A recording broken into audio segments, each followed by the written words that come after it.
We welcome you back to our Peace Through Strength podcast. I'm Tracy Steele, and with me today is Laurence Sanford, Senior Analyst with the American Security Council Foundation. Larry recently wrote an article titled BRICS Brazil, and today we're going to break down BRICS, a growing alliance led by China that is challenging U.S. influence and the dollar's dominance. With an economy greater than all its other members combined, China is using BRICS to boost its international influence. And you can find Larry's article on our website, www.ascf.us. And please be sure to join our newsletter, sign up for our newsletter, and also consider supporting the American Security Council Foundation. So let's dive right into it, Larry. Okay. How has BRICS evolved since its founding in 2010, and what makes the recent expansion significant? First of all, BRICS stands for the 5 countries that founded it. The B for Brazil, R for Russia, I for India, C for China, and S for South Africa. It has since expanded to include Egypt, Indonesia, the UAE, Egypt, Ethiopia, Indonesia, and Iran. And but the founding fathers or mothers are the ones that I just mentioned.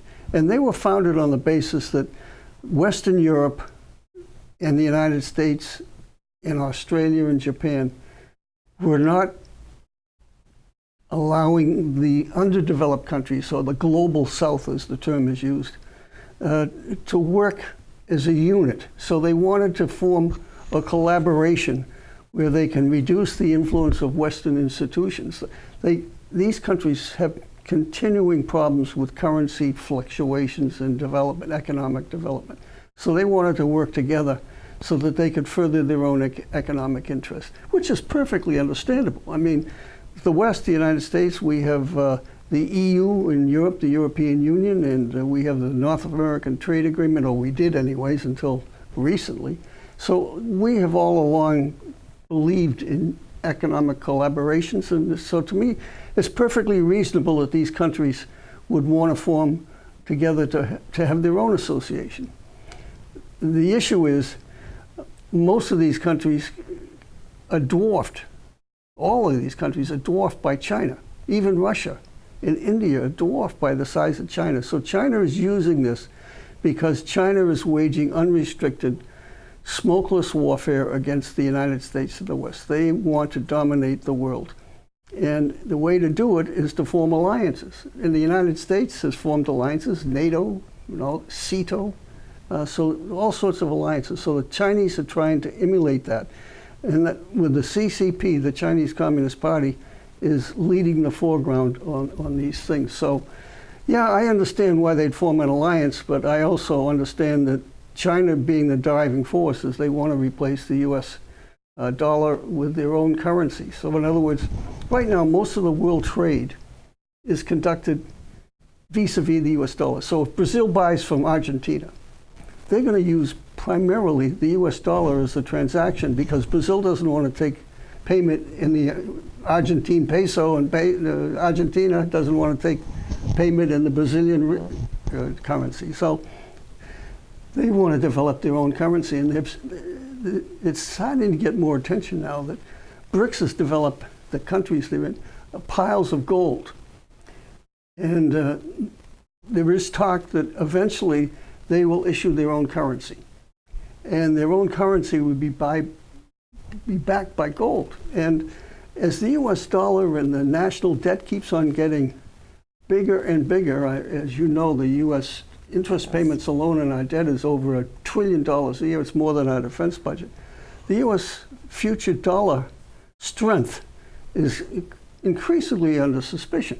So if these countries can come up with a gold-backed currency, it would be more stable and therefore downplay the U.S. currency. And if the U.S. loses its dominance as a world trading company, it will have all sorts of ramifications as far as purchasing goods overseas, selling goods overseas, and overall strength of the United States. So it's important that the U.S. dollar maintain its strength. And the Chinese want to get around that. For example, China and Saudi Arabia now trade in Chinese currency. So they're bypassing the oil between those two countries. And Russia is sending all sorts of $88 billion worth of oil to China recently, and it's not conducted in US dollars, it's conducted in Chinese yuan, or renminbi.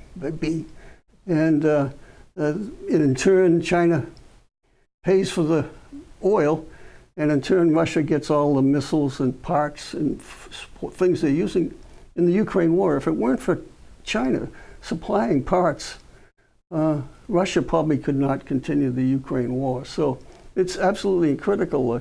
All the oil from Russia, not only to China, but to India, and that's leading up to ramifications. India is part of BRICS, and that's leading into problems too, because Trump now is squeezing India on tariffs.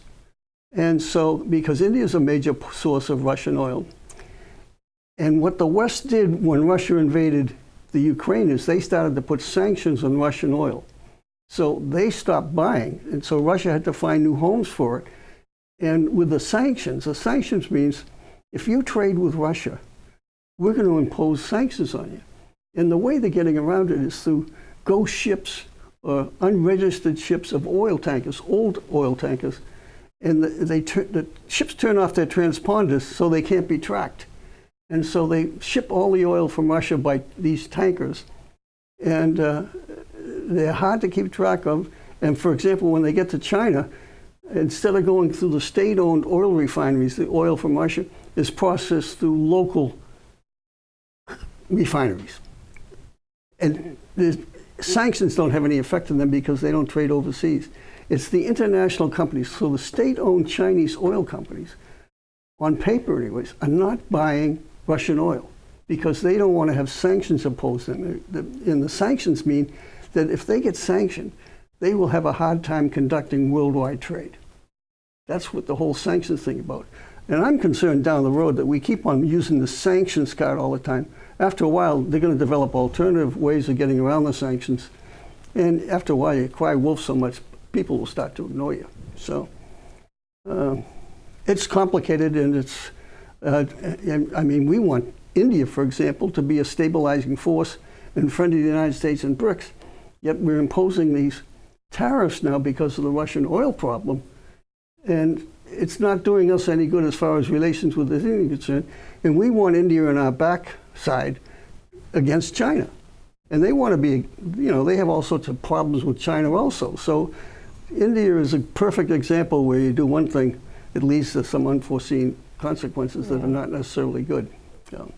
So going back to in your article, you referenced that China's GDP is greater than the sum of all the other members. So how does that shape the decision making within BRICS, and what kind of dynamics are happening there? Well, the dynamics are that there's conflict within BRICS, and to me down the road that might present more problems as they add countries. They're not going to get agreements on everything. India is a perfect example. China has a major territorial dispute with India up there in the Himalayas. Well, the eastern part of India is a huge chunk up there. China claims to be part of the Tibetan Plateau, and therefore it really belongs to China because Tibet belongs to China. Now, a Tibetan doesn't think Tibet belongs to China, but the Chinese says it does. Tibet historically was an independent country until the Chinese invaded it in the 1940s after their civil war. The same thing with Xinjiang. It used to be called East Turkestan. It used to be different. And now it's all part of China because China says it is. Mongolia, there's another one where there's Inner Mongolia and then there's a Chinese Mongolia. I mean, I'm sure it's just a question of time when China says Mongolia is part of China, because actually that's where Genghis Khan from and all those Khans came down and conquered China. So in a sense, maybe they have some historical basis to that in a sense. And then last but not least, historical traditions. A good slug of Siberia, which under Russian control, at one time was under Chinese control. So who knows what the Chinese will do down the road, because they're claiming everything now. So an interesting turn of events at the BRICS Brazil was that China's Xi Jinping was absent. So in your opinion, which theory of his absence seems most credible? There's a lot of potential reasons why he's there. Only he knows, of course. But he's never missed one before, so there is some significance to it. Somehow he might have had some medical issues. Another is there's some political turmoil going on within China, and that is true. There's corruption charges. There's been a big turnover in the military leaderships because of corruption charges, so there's some turmoil going on. Another one is that he has a big political meetings going on in the next few months that he wants to be prepared and solidify his position politically, because if he's out of the country, that increases your risk of being overthrown one way or the other. And then last but not least, and stranger things have happened, that he was mad at the president of Brazil's wife because she was at a banquet in Beijing a while back. And she publicly criticized TikTok for poisoning the youth, so he got a little miffed at that. I don't know the reason he didn't come. But well, I guess we'll never know. Only he will, but interesting thoughts. Yeah. So with Putin's participation in BRICS, give a little... Yeah, he missed it too. Or I should say lack of participation. What's your take on that? My take on that is that he was being careful because the International Criminal Court has issued a decree for his arrest if he steps outside of Russia for the crime of kidnapping Ukrainian kids and bringing them into Russia. So I'm not a big fan of the ICC, but there's one instance where they seem to do okay. That, they also are claiming Israel is committing genocide, so I'm not a big fan of that one at all. But that's why he's afraid to step outside of Russia in most instances, because he's afraid a country that recognizes the ICC will take the arrest warrant and arrest Putin. So he doesn't want to do it. So he did a video conference, and he commended BRICS for increasing the use of local currencies versus the U.S. dollar, and thanked them for their support, because he's, the BRICS countries are pretty much, in many instances, circumventing the sanctions from the West in regards to the Ukraine war. So he's got, and an interesting a country that's trying to apply to BRICS is Turkey. And Turkey's playing the role in between of developing relations with the West and with the East. So it's, and he has relationships with Turkey. And if it weren't for Iran, which is now part of BRICS also, Russia wouldn't have all these drones. So is that the most significant form? What's the most significant form of Chinese support for the conflict in Ukraine right now? I'd have to say it's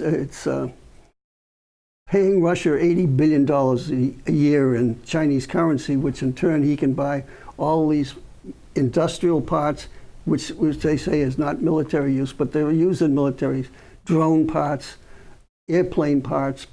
So the Chinese are really subsidizing the Russians, in a sense, by buying their oil and then paying them off in parts. So, yeah. So what do you see the most significant trend within BRICS for the next year, next 5 years down the road? What's happening? I definitely think they want to get away from the U.S. dollar. That's their stated goal. They want to develop their own currencies, as I mentioned, the gold. And they increasingly trying to develop relations within themselves with their own local currencies so they don't have to use the U.S. dollar. The financial institutions in the West, the World Bank and these organizations, they have guidelines on loans to these countries. And in perennial debt, Argentina's defaulted on their debt a number of times. They have debt problems all the time. And so one of the things the BRICS has done is they've started a new bank. And guessed where it's headquartered? Probably. Shanghai, Shanghai, China. And who's the head of it? It's a person by the name of Rousseff, Dilma Rousseff. She's former president of Brazil, was forced to resign because of corruption, and she also served some time in Brazilian jails because she was a Marxist terrorist. She's in the same party and friends with the current president of Brazil, Lula. So there's this relationship, and she was there in Brazil for the meeting. The Brazilian BRICS meeting was in July of this year, so it was only a 2-day event, and they talked about developing more relationships, bypassing the U.S. dollar, and of course they go through the usual condemnation in the United States with the tariffs and and things like that. And of course, as usual, they condemned Israel for the genocide in Gaza. They never mentioned the atrocities Hamas committed and precipitated the whole thing. So yeah, in your article, you reference some other sort of non-economic policies that BRICS Brazil, that rose to the top with BRICS Brazil. So can you expand? You just did a little bit, but can you expand on that? And is that a new pattern for them to be moving out of? Well, first of all, it's a bunch of independent countries. So, they don't have an enforcement arm. They don't have an army. They don't have a navy. They don't have a currency even. So all it is a collaboration. So they'll collaborate when it's of mutual benefit to each country. But I think it's a forum. Again, as I said, if I were in one of those countries, I think I'd want to join BRICS because you get to meet new countries, new friends, and maybe make a deal. And one of the actions that I always talk about is trade is better than aid. And I'm all for trade between countries. And when you get foreign aid through government channels, there's corruption and political influences and so on. With trade, it's business people dealing business. So at the end of your article, you suggest some action items. And can you touch on maybe a couple of them on what the U.S. can do to sort of counter some of the actions that BRICS is taking? Sure. First of all, I think we should work harder in developing trade relations. I mean, this tariffs controversy going on, I think once the air is settled, I think we ought to work very hard to develop relationships, more relationships with countries. And one of the things we could do is maybe take a look at the G7. The G7 is the major industrial countries of the world, the United States, Germany, France, et cetera, 7 of them, and expand them because we should have more participation from other countries. I mean, we should have Brazil and something like that. They're a huge, 4th or 5th in the world. India, they're huge economies. So we should be having our own BRICS within our Western umbrella. The problem is you got to be careful who you invite in, because if you stick a member like China into it, all they're going to do is subvert it. And look what they've done to the UN. I mean, the UN is basically a corrupt tool of communist China and the Islamic operations. And it doesn't serve much purpose for the United States and Western democracies at all. Do you see BRICS going away at any point? And what would it take, and would the U.S. initiate any of those things that would cause BRICS to perhaps go down? All I see is BRICS getting bigger and bigger. But that doesn't necessarily mean it's going to be bad. The most recent members, all of them, Muslim countries. So is that good or bad for the United States? Maybe it's good if they get together and they decide that China's starting to get pushback from their Belt and Road initiatives and some of their actions. I just read an article recently in South Africa, one of the founders of BRICS. The United States is really raising the tariffs because of some of the political actions. South Africa is basically ruled by the Communist Party. But now they're getting pushback because the Chinese are flooding South Africa with goods and forcing South African textile industries workers out of jobs because the Chinese are flooding it with cheap stuff. So they're going to have some pushback, and they do all the rare earth and minerals up there in the Congo of Africa and so forth. And basically it's slave labor. So again, this stuff will come back. You talk about the West colonizing. China is colonizing the entire world when it comes to raw materials. So. Well, your article is very insightful, and all of our viewers should be sure to go and read it. Is there anything that we didn't cover today? Any parting thoughts on your My parting thought is that we have all these issues, and it seems like the Chinese Communist Party is coming at us from every which way.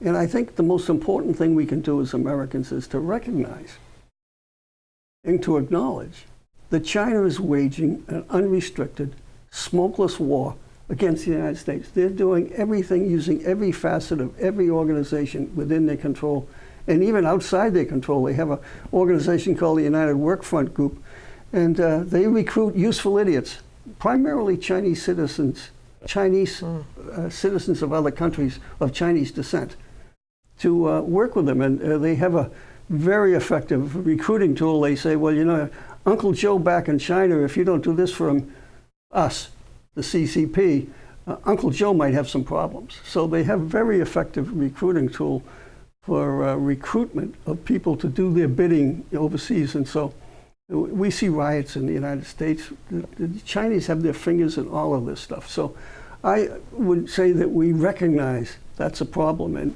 they're in the drug control. They're the world's biggest crime syndicate. They're involved in marijuana farms here in America, buying up land near military bases, buying up land in Maine to grow marijuana in houses.